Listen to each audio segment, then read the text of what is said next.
Bienvenue dans ce deuxième épisode de Je vous en supply. Aujourd'hui, je vous propose, comme d'habitude, de découvrir un parcours professionnel avec une nouvelle invitée à qui je vais demander de porter un regard sur les métiers dans le domaine de la supply chain qui sont encore peu connus du public. Et la supply chain, c'est pourtant une orientation de choix pour des jeunes diplômés ou pour des gens qui veulent faire évoluer leur carrière. Je demande toujours à mes invités de poser leur casquette de promoteur d'une entreprise, mais de venir en tant que personne et de parler de leur parcours et de parler du métier. Dans ce deuxième épisode, j'ai la joie de recevoir Ania Diaz Espinosa. Bonjour Ania. Bonjour. Voilà, Ania, tu es responsable de domaine au sein de la direction des systèmes d'information de Louis Vuitton. Tout à fait, donc responsable du domaine retail, donc les solutions pour le retail. Voilà, et je propose qu'on se tutoie, puisqu'on s'est croisés, on a travaillé un petit peu ensemble. Ce que je te propose de faire ensemble, c'est de balayer un petit peu ton parcours, comment tu es arrivé à travailler dans ce domaine. Alors à la fois c'est à cheval sur la partie numérique et la partie supply chain, mais enfin quand on sait que la supply chain est essentiellement supportée par des systèmes d'information et c'est au final ce qui fait sa performance, c'est vraiment important. Et puis à travers ton parcours, je te poserai quelques questions sur ce qui concerne. Avec plaisir. Voilà. Donc déjà je te redis que je suis vraiment très très très ravi de te recevoir aujourd'hui. Nous sommes à Dijon dans les bureaux d'AutoStore qui nous hébergent pour ce podcast. Et voilà. Alors Ania, tu es d'origine cubaine et tu as commencé par faire tes études à Cuba. Ça s'entend que je suis cubaine. Et oui, j'ai grandi à Cuba. J'ai fait toutes mes études à Cuba, en fait. Je suis partie de Cuba avant 5 ans, donc voilà, j'ai fait une école d'ingénieur en automatisme. Donc ma spécialité à la base, c'était plutôt les systèmes automatisés. Mm-hmm. Ça ressemble un peu ce que tu dis finalement à ce qu'on voit en France. Le système d'éducation à Cuba, il est similaire à ce qu'on trouve en France. Quelles sont les différences? Alors, le système d'éducation, il est assez semblable au système français. En tout cas, dans les grands rythmes de la scolarité. Et après, il y a une grande différence, c'est qu'à Cuba, il n'y a pas d'école privée. Donc, c'est vraiment un système 100% public, de la maternelle jusqu'à la formation supérieure. Bon, après, moi, j'ai fait mes études dans les années 80-90.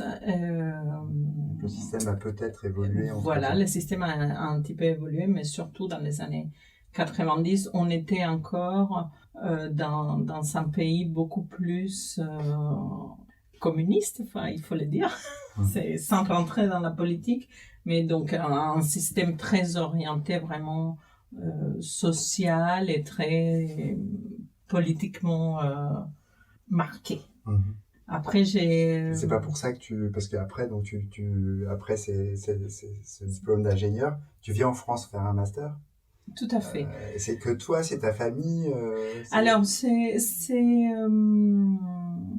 juste pour revenir un petit peu, ce qui est intéressant aussi, et peut-être c'était un peu différent, non pas dans les écoles d'ingénieurs, mais déjà dans les parcours, dans les lycées par exemple, on avait vraiment une spécialité, on faisait, dans mon cas, j'ai fait un lycée fortement orienté matière scientifique. Donc, déjà à ce moment-là, on pouvait choisir de s'orienter sur une voie scientifique. Et au niveau de l'école d'ingénieur, la seule différence, je dirais, par rapport à un parcours en France, c'est qu'on ne sépare pas. On ne fait pas une prépa puis 3 années d'école d'ingénieur. On fait 5 années dans la foulée, dans la même école. Post-bac. Ah, d'accord. Exactement. Pourquoi la France après, pour continuer? Ben, je dirais que la petite graine a été certainement plantée par ma sœur aînée. Elle est beaucoup plus âgée que moi et elle est traductrice de français. Elle vit toujours à Cuba. Ah, d'accord. Donc, je pense qu'elle a planté une petite graine. La France a été toujours un peu présente dans notre univers à travers elle. Quand j'ai fini mes études d'ingénieur, j'ai commencé à travailler dans un bureau d'études à La Havane. Il se trouve que l'Alliance française était juste en face, que tout naturellement, je me suis inscrite à l'Alliance française. Je faisais des cours du soir de français. Et après un an, j'étais très curieuse. Je voulais connaître ces pays dont j'étudiais la langue. J'ai lisé des livres, etc. Et dans ce cas-là, c'est le fait de t'inscrire à un master qui te permet en France d'avoir un visa d'étudiant. Alors, je me suis inscrite en fait avec l'aide des amis français. Je suis venue, ils m'ont aidé à m'inscrire, à postuler dans un programme. À l'époque, c'était un DEA, ça n'existe plus maintenant, mais c'est l'équivalent d'un master. Et oui, je suis venue en France faire une année d'études. D'accord. Et puis, je suis restée. Pour rester sur le thème de l'éducation, parce qu'après il se passe du temps, donc tu démarres ta carrière, mais un peu plus tard tu reviens aux études, puisque tu fais plus tard ce qu'on appelle un executive MBA. Oui. Voilà, et là j'avais une question à se poser à ce sujet, parce que c'est une question qu'on se pose souvent à la quarantaine. Donc ce qu'on appelle les exécutives MBA sont les MBA qu'on fait en cours de carrière, contrairement à ceux qu'on peut faire immédiatement après certaines études. Et donc souvent ça veut dire je le fais en même temps que je travaille. Ça va durer 1 an, 2 ans, il y a plein de programmes, il y en a qui sont en ligne, etc. J'aimerais avoir ton avis sur l'exec MBA. Est-ce que ça vaut le coup? Est-ce que c'est dur? Alors, est-ce que ça vaut le coup? Je pense que ça dépend vraiment de chacun, des motivations qu'on a pour faire le MBA. On n'y va pas tous avec les mêmes motivations ou avec les mêmes attentes. Dans mon cas, je considère que ça valait le coup.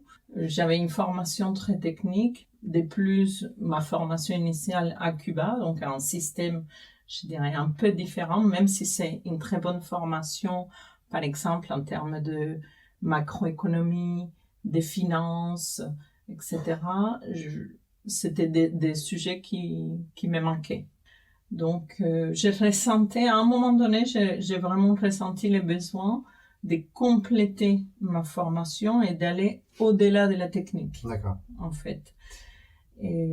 Alors, là-dessus, alors il y a un aspect contenu académique sur l'exec MBA qui peut être intéressant, comme tu dis, pour compléter quand tu as un profil technique au départ. Il y a aussi un aspect, on va se mentir, tampon pour un boost de carrière. Souvent, on fait ça aussi pour ça. Oui, il y a un tampon. Après,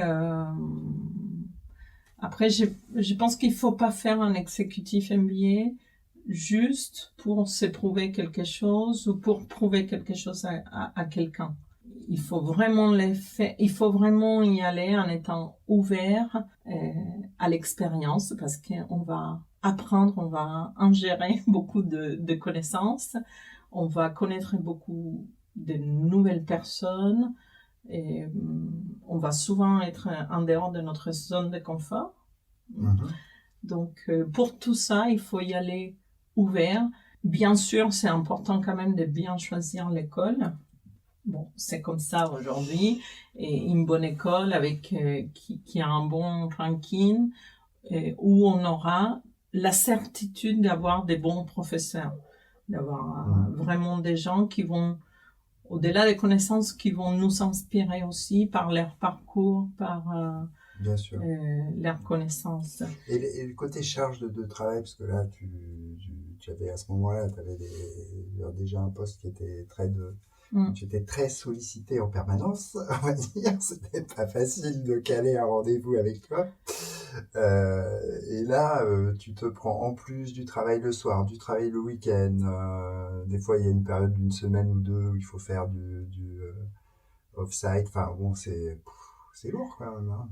C'est Motivé, très quoi. Si en lourd, plus, en fait. pour ceux qui ont en plus une vie de famille, des enfants, une femme, etc., il faut gérer aussi le côté familial. Waouh! Moi, c'est beaucoup de respect pour. Il faut pas se mentir, ça nécessite du sacrifice. On va laisser, là, dans mon cas, j'ai fait l'exécutif MBA de l'ESSEC, un format week-end. Donc, ça dure 18 mois. Donc, ça veut dire que pendant 18 mois, toutes les 2 semaines, j'avais 2 jours de cours, le week-end. Et oui, on travaillait tous les soirs, tous les week-ends. Ça fait... mais bizarrement, on prend le rythme. Après, c'est sûr qu'en travaillant, et avec les postes, effectivement, moi j'avais un poste et un contenu de travail vraiment déjà chargé, mais on peut le faire. On arrive à le faire. Après, c'est une histoire d'organisation aussi, c'est lever tôt, d'organisation. Alors, au final, le jeu en vaut la chandelle. Pour moi, oui. Pour moi, ça vaut vraiment la peine, parce que ça nous pousse au-delà de nos limites et on apprend énormément. On peut créer des entreprises, on s'associe avec d'autres collègues de classe pour certains projets. Donc, pour moi, c'était vraiment une très belle expérience. Et après, c'est sûr qu'après les 18 mois, quand on récupère nos week-ends, ça fait un peu bizarre. Ouais. Mais en fait aussi, quelque part, après on va conclure pour passer au parcours professionnel, mais tu prends un coup de jeune aussi, parce que finalement tu reviens dans un mode étudiant, où quand tu fais des études qui sont prégnantes, oui, tu bosses le soir et tu bosses le week-end. Enfin, c'est la vie, surtout ceux qui font des prépas. C'est ça ta life, hein. Donc, sauf que tu te le reprends à la quarantaine. Après, ce qui est aussi très, très intéressant, c'est vraiment, on s'ouvre complètement à plein de nouveaux sujets et on devient aussi un peu boulimique. On va lire beaucoup d'articles différents au fur et à mesure qu'on attaque chacune des matières. Donc, intellectuellement, sincèrement, c'est très intéressant.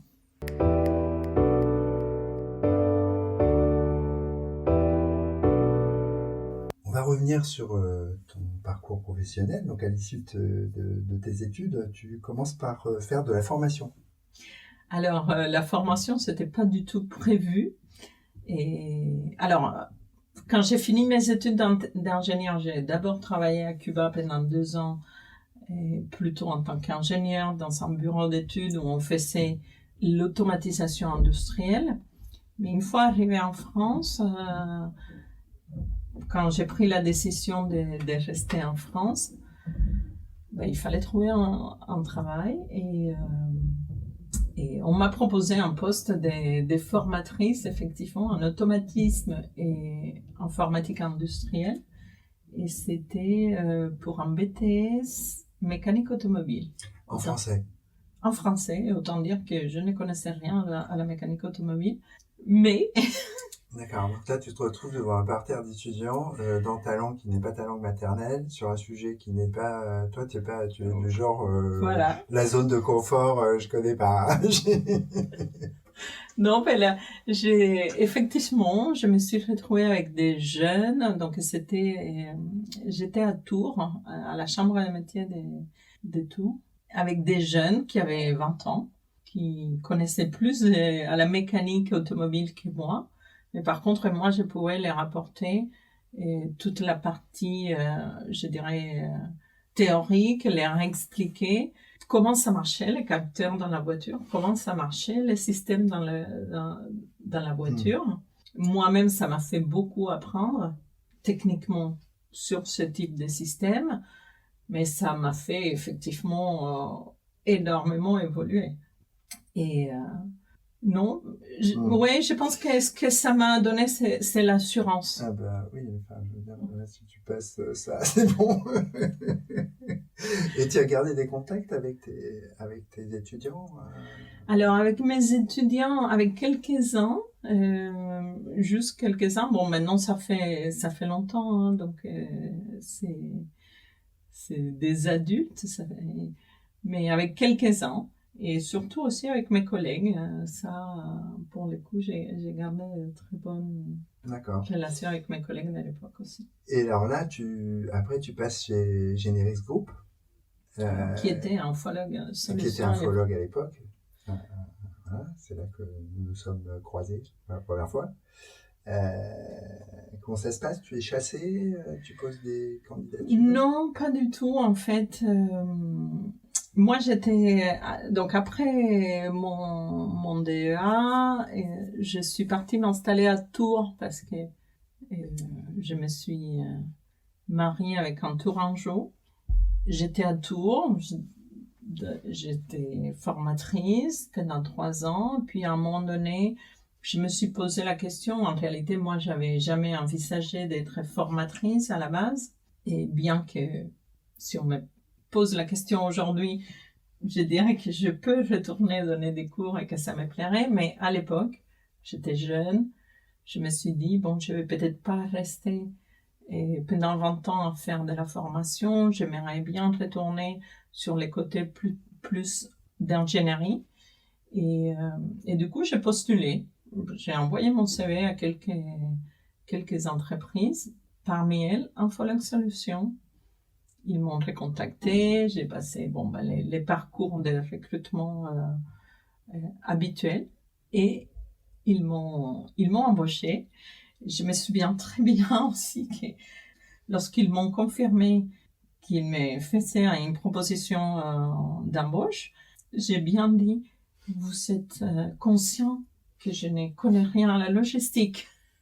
Parce que c'était pour travailler certes, sur un logiciel qui faisait du warehouse management, mais Alors juste encore une fois, comme avec la mécanique, oui, j'arrivais dans un monde, autant les numériques je connaissais, mais la logistique, je savais pas ce que c'était une palette. J'avais jamais mis mes pieds dans un entrepôt. Alors juste une petite mise au point pour nos auditeurs, puisqu'on s'adresse aussi à des jeunes. Donc là, on parle de logiciels à usage professionnel, donc progiciels, d'accord, qui sont des outils qui permettent donc des systèmes d'information qui permettent de travailler et de piloter un certain nombre d'activités physiques. Là, en l'occurrence, sur les éditeurs de logiciels dans le domaine de la supply chain, comme Generix, il y a plusieurs outils qu'on appelle WMS, TMS, etc. Donc, en l'occurrence, là, toi, tu parles du WMS, Warehouse Management System, donc c'est le système de gestion d'entrepôt. C'est ça.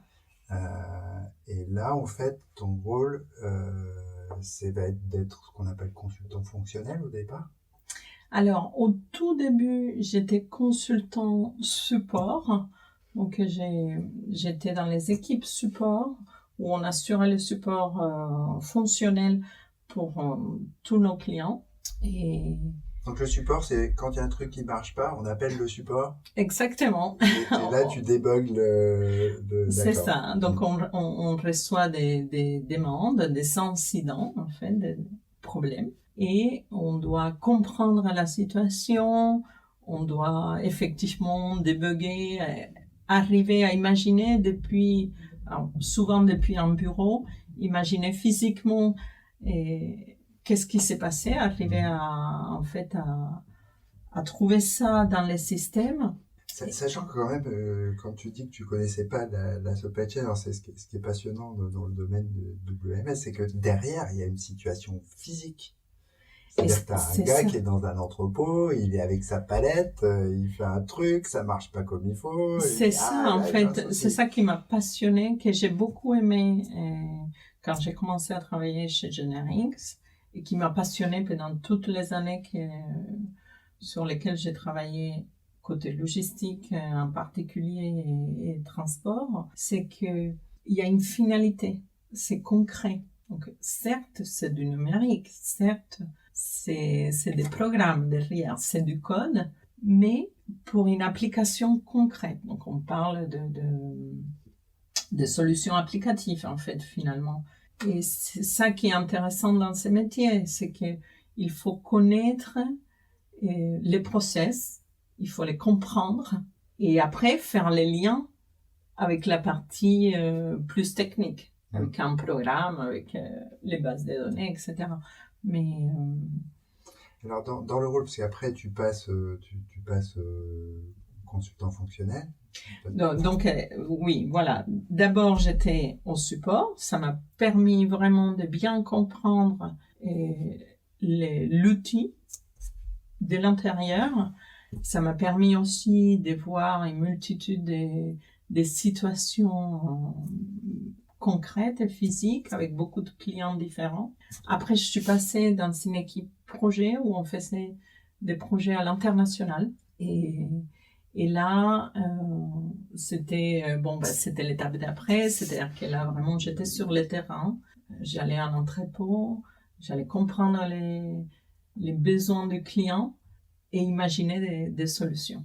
Donc, contrairement à ce qu'on peut penser, c'est pas seulement une histoire de technique. Il y a une grande composante aussi de créativité. Au final, c'est un autre type de créativité. Hein. On n'est pas là en train de faire de la peinture ou de chanter, mais par contre, on est en train d'imaginer des solutions qu'on doit imaginer vite, qui doivent être des bonnes solutions pour répondre à des besoins concrets.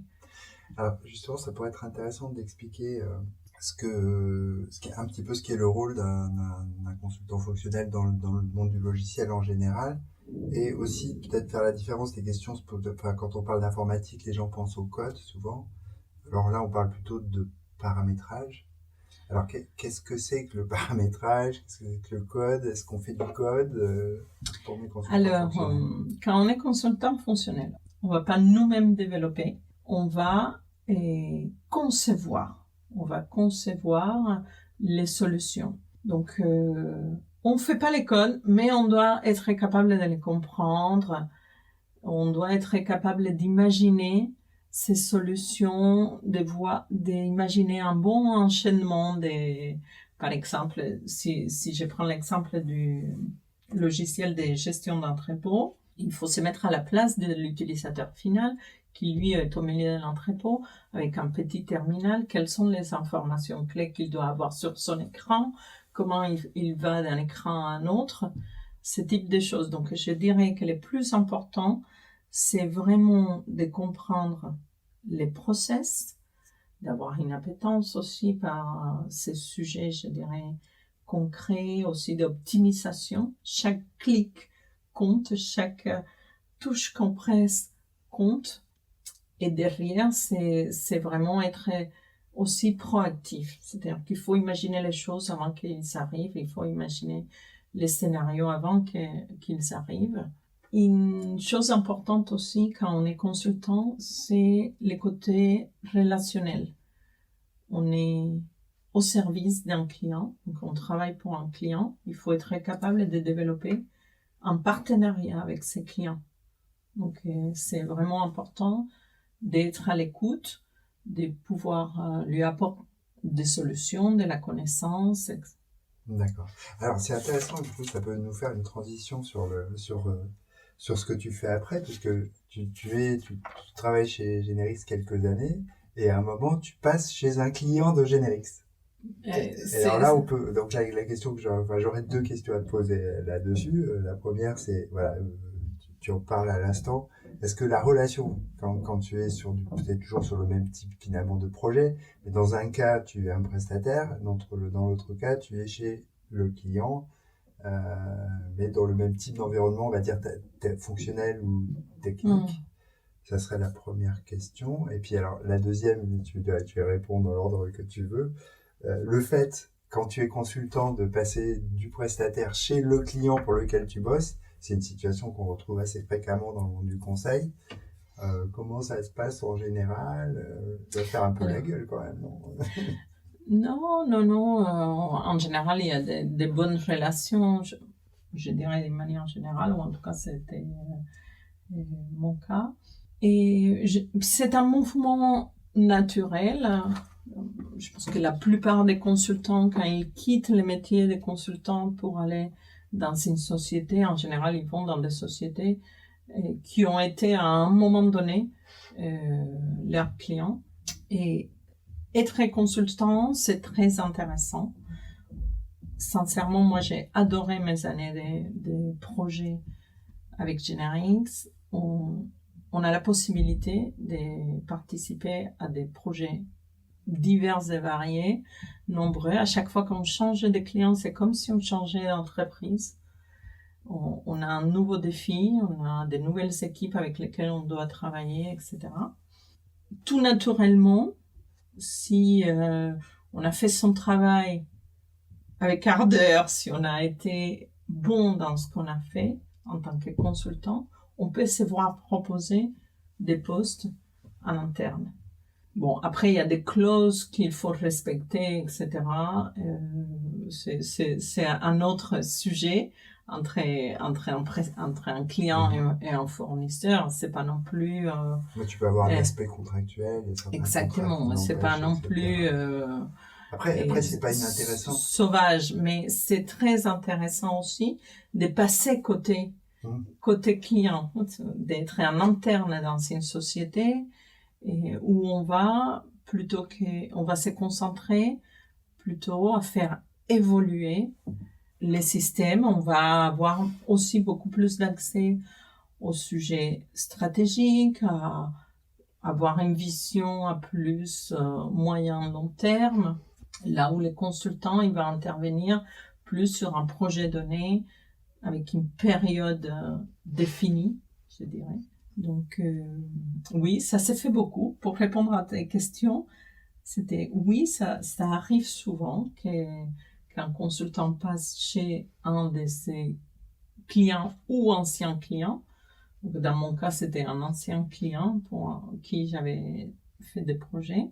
Et du coup, la deuxième question, c'était quoi? Non, mais là, tu as répondu à mes deux questions. Alors, du coup, donc, on arrive chez le client, donc, qui est Louis Vuitton, et là, tu es responsable de domaine également?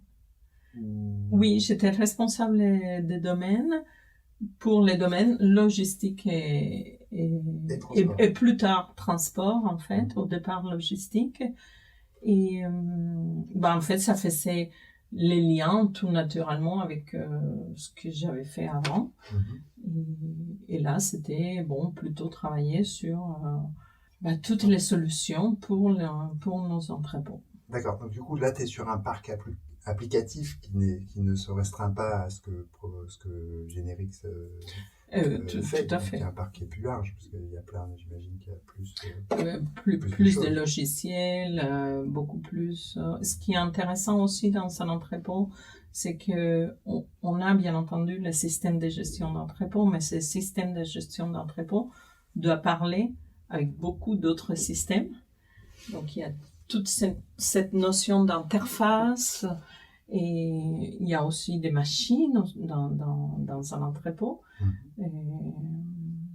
Tu connais très bien avec AutoStore et parce que tu es dans les milieux aussi depuis très longtemps. Mais il y a tous les sujets d'automatisation.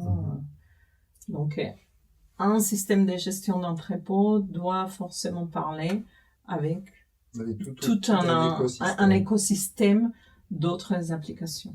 En interne, tu as bien sûr le RP qui reste le nerf de la guerre, mais tu as aussi d'un côté tes fournisseurs et de l'autre côté tes clients et puis tes transporteurs et on s'envoie des messages dans tous les sens. Exactement. Des commandes, des bons de livraison, des accusés de réception, etc. Donc, je dirais que c'est dans toutes les sociétés, hein, c'est un écosystème qui est complexe techniquement et fonctionnellement.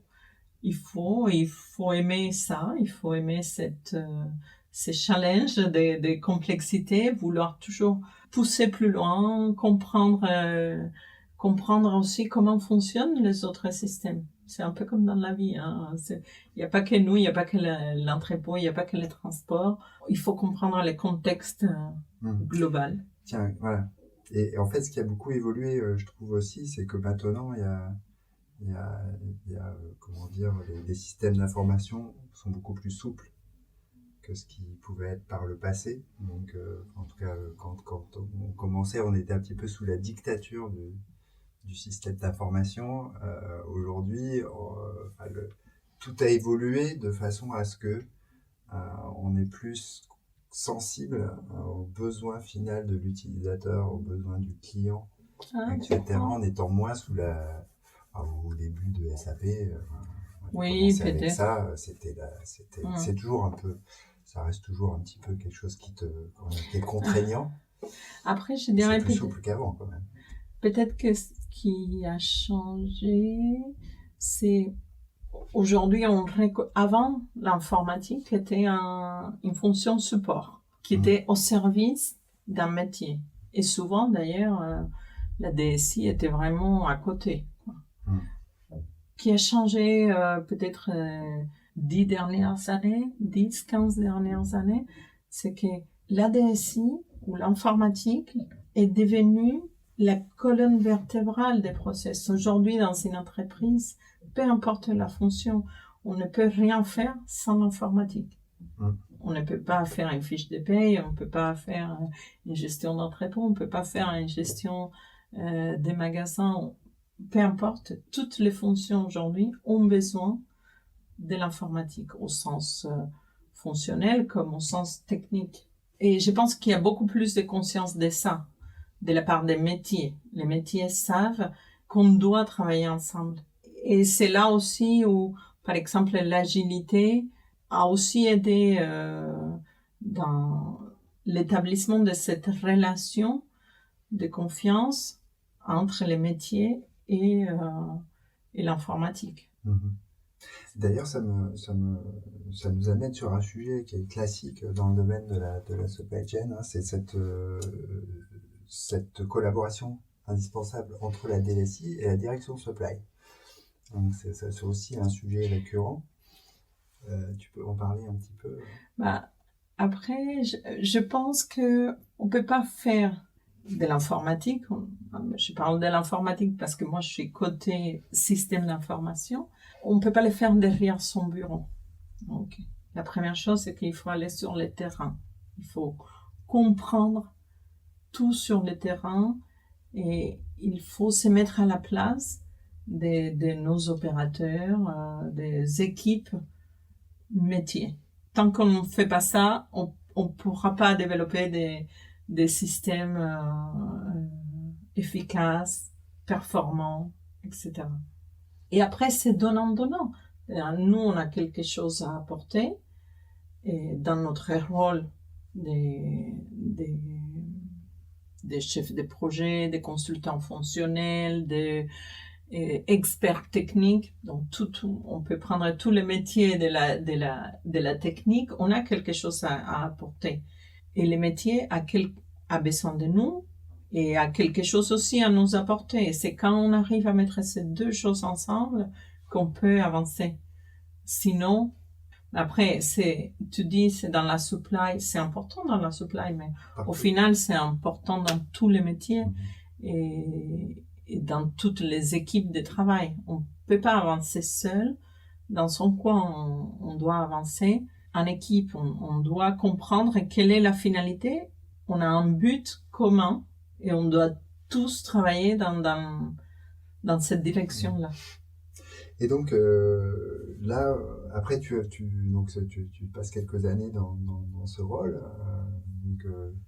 Après tu passes quelques années dans ce rôle chez Louis Vuitton. Hein. Déjà, Louis Vuitton, c'est quand même un environnement de travail qui est très agréable. C'est une belle entreprise qui est présente partout dans le monde. C'est une expérience qui est globalement positive. C'est une expérience enrichissante. Et effectivement, on mène des projets formidables, des projets intéressants. Et effectivement, oui, dans le monde entier. Donc, c'est très enrichissant. Et là, après cette fonction, donc, qui est sur un périmètre logistique, transport, donc on est très entrepôt, camions, etc. Là, récemment, tu as pris un rôle différents. Tout à fait. J'aurais pu rester, je dirais, 20 ans dans la logistique, car vraiment j'adore. En fait, j'adore les côtés process, toute cette optimisation sur laquelle on peut travailler dans un entrepôt. Après, j'avais envie de m'essayer à quelque chose de nouveau. Je voulais non seulement apprendre, mais aussi voir comment je pouvais être et comment je pouvais évoluer dans un domaine tout à fait nouveau pour moi. Et Oui, bon, ça faisait trop longtemps que tu étais dans une zone de confort et il fallait que tu en sortes un peu. alors, je dirais, j'étais pas à ma zone de confort tous les jours, mais effectivement, j'avais une expertise qui était déjà bon, assez poussée sur ce domaine de la logistique. Et du coup, j'ai voulu vraiment aller voir comment je serais, comment ça s'est passé ailleurs. J'ai voulu élargir en fait mon éventail des compétences aussi. Alors, juste, on l'a pas précisé là parce que tu prends là maintenant c'est le domaine c'est point de vente, enfin retail, donc Retail, donc donc sur les systèmes d'information, on est de ce qu'on appelle les point of sales, donc les systèmes d'encaissement, ce que j'ai vendu, comment je communique. disons que je suis passée du back au front, en quelque sorte. Hein. La logistique et les transports sont des fonctions back-office. Et là, on est plutôt front office puisqu'on est dans les magasins et on a d'autres préoccupations dans un magasin. Et, oui, c'est un domaine complètement nouveau. Bon, après, c'est au sein de la même entreprise, donc je connais déjà l'entreprise, je connais les flux, donc il y a une partie des choses qui n'est pas nouvelle pour moi, mais... Donc tu t'avances, tu progresses vers le client finalement, parce qu'en fait quand tu es dans un entrepôt, hein, le magasin est ton client, puisque tu livres le magasin, tu le réapprovisionnes. Alors, là, maintenant, oui. t'es le magasin, donc plus ça va, plus tu avances vers le client. Alors, attention, les magasins, oui, et les clients de l'entrepôt. Mais maintenant, c'est aussi une des choses qui s'est passée pendant peut-être les 10 dernières années avec l'augmentation du e-commerce, les booms du e-commerce. C'est qu'aujourd'hui, les clients finaux est aussi les clients de l'entrepôt. Puisque aujourd'hui, quand on fait une livraison à domicile, c'est un entrepôt quand on commande sur Amazon, voilà. C'est quelqu'un dans un entrepôt qui a touché les produits pour la dernière fois. Mais oui, donc livré depuis les magasins. Dans la chaîne de distribution, du coup, effectivement, j'étais à la logistique, puis toute la partie transport, notamment tout ce qui était B2C, livraison client, et maintenant retail, donc c'est les magasins. D'accord. Eh bien, écoute, je pense que ce sera une belle conclusion. Je ne sais pas si tu veux ajouter quelque chose. Ou est-ce que tu aurais, à destination des jeunes, un message, un conseil à leur adresser? Ouais, je pense que pour les jeunes, il faut venir dans les métiers à la fois du numérique et les métiers de la supply chain. C'est absolument formidable parce que c'est des métiers concrets. On peut voir tout de suite les résultats de notre travail. Et ça, c'est nourrissant au quotidien. Et après, c'est surtout, il faut persévérer, il faut pas avoir peur, il faut prendre les challenges, prendre les défis, les relever. Puis, parfois on se trompe, parfois on fait pas les choses comme on espérait les faire, mais quand on se trompe, on apprend aussi. Donc, il faut foncer. Ania Diaz-Espinosa, je te remercie pour cet échange, ce fut vraiment un plaisir. Merci à toi, merci pour cette invitation. Et merci aux auditeurs, je vous dis tous à bientôt.